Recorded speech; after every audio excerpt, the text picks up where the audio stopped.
let's learn how to find the antilog of these numbers. The first one, we have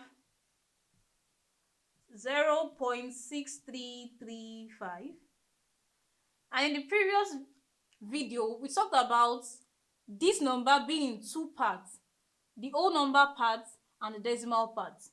The whole number part, this integer part, tells us where the decimal place is going to be, while this part tells us the actual value we are going to be checking for in the antilog table. So the decimal part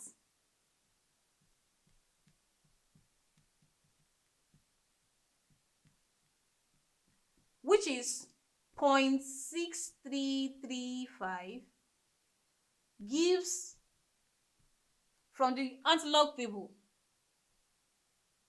In your antilog table, you have it like this, x, then you have 00 to 99, then you have 01 labeled here, then another partition, you have this place labeled as different, having numbers from 1 to 9. But here we have to look for 63 under 3 difference 5. So 63 should be around here. Then under 3, around here, is going to give us 4295. Then difference 5 is going to give us 5.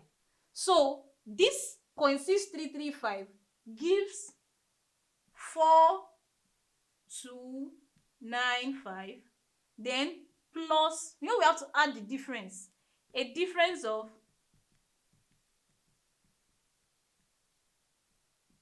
5, and that becomes equal to 4300. So therefore, antilog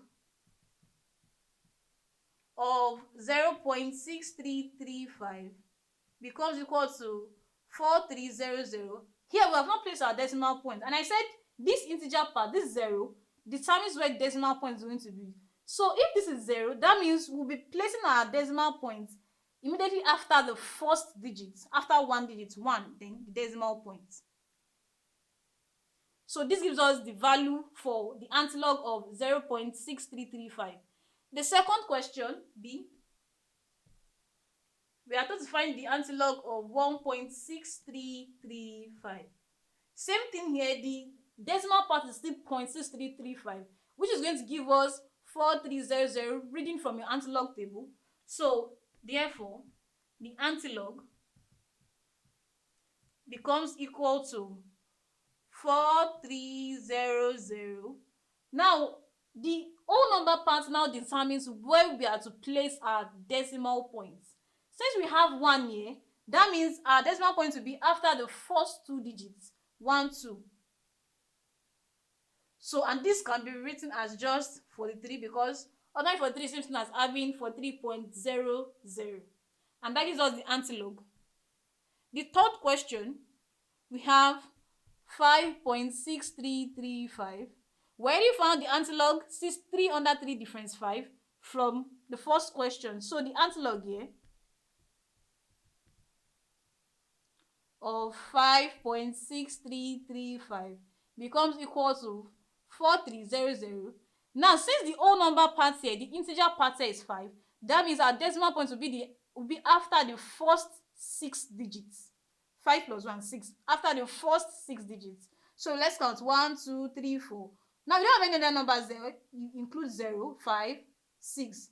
Now decimal point is there. So that means we have 430000, and that gives us the value for the antilog. Thank you.